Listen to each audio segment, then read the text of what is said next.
This Mobile Geeks video is powered by ASUS. Hey, I'm Roland with Mobile Geeks here at IFA 2015, and here we have a little nice jam for you, which is the Siswoo R9 Darkmoon. Siswoo is a company from China that is expanding into Europe and will happily sell your phone to the US if you want to pay for the shipping.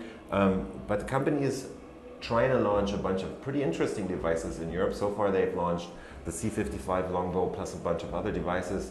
The mid-range devices, which the C55 is one of, are doing pretty well in German retail. At least that's what I've heard, and because they have good prices and you'll get a pretty decent phone for a pretty low price actually. But this is going to cost a bit more because this is a pretty high-end phone. It's got a 5.2-inch Full HD panel, all laminated glass on glass, so if you look from the sides there's no air gap between the screen and the screen cover.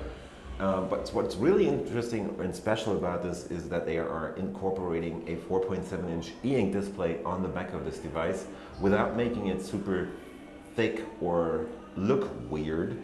So the Siswoo R9 Darkmoon will be somehow like the Yoda phone, but it will have this EInk panel on the back without a rounded shape or anything. It's just this standard 4.7-inch 960 by 540 resolution EInk panel on the back here. On the front, again, 5.2-inch Full HD panel, very good viewing angles, super awesome contrast actually, and a pretty good color reproduction is what this device is showing. You get a 5-megapixel camera on the front, plus your earpiece and the typical sensors. What's also pretty nice is the full metal frame that goes around the device right here, where you'll have the volume rocker on the side, and it has this ridge where the buttons are situated, so it's not always easy to press the power button. If you know where it is, you just gotta press a little bit harder. But another good point about this is it doesn't turn on when it's in your pocket and you hit the button by accident in this case. You'll also get a 13-megapixel Sony sensor on the back, including autofocus in 1080p, and a single LED flash right there. On the bottom, we have the headset jack on the left right here, plus one of these grills is a mic and the other one is a speaker. So it's basically just your typical setup nowadays. You always get these holes down here, 2 pairs of holes, but only one of them is actually a speaker on most devices. Micro USB 2.0, and that is pretty much it. On the right, in this case on the left, depending on which way you hold the device, there is your dual SIM card slot. So this fits 2 SIM cards, and you can use one of the slots for a micro SD card too. So if you want to use a micro SD, you can only use 1 SIM card. If you want to use 2 SIMs, you'll end up without a micro SD in this case. Up on top is an IR blaster, which is also pretty nice if you want to use the rear screen to actually control a TV or something like that. Let me just quickly unlock the device and tell you a bit more about it, what's under the hood. So if we go over here into the settings, it will tell you it's Android 5.1 running on here without many modifications. It's just a bunch of apps on here. Otherwise, it's a pretty stock Android experience on this device. You get 3 gigs of RAM under the hood and 32 gigs of onboard flash storage. Plus, you're running a MediaTek MT6752, I think it is, the octa-core SoC that's running it up to 1.7 gigahertz. Performance-wise, that should be pretty much okay. The battery in here is only 2,500 milliamp hours. That should be enough for most cases, and the reason for that is actually the device has to be somehow pretty thin. I think this is under 9 millimeters in thickness, plus you also incorporate the EInk panel here on the back, so that's why there's those 2,500 milliamp hours in here. You get LTE, you get N-Wi-Fi, pretty much all the connectivity you need. So let's talk about the screen back here. So if you want to switch to the rear screen, you turn off the main screen. So if you want to turn on the rear screen, you just turn the phone around, press the power button twice, and that activates the rear screen, as you can see from the clock that's just changed. If you unlock it, you just slide up from the bottom and you'll end up, for example, in this kind of watch face. Up here is a slider that activates the updating of the screen. So if you turn it off, the clock stays the same, or the content on here stays the same.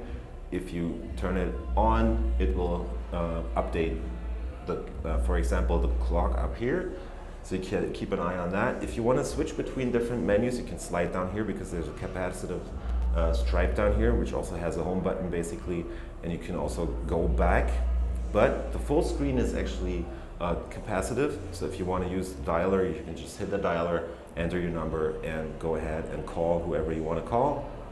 There is a messaging client integrated right here, so you can just hit the button and it should show me the keyboard. So there you go. You can just enter your SMS and right away.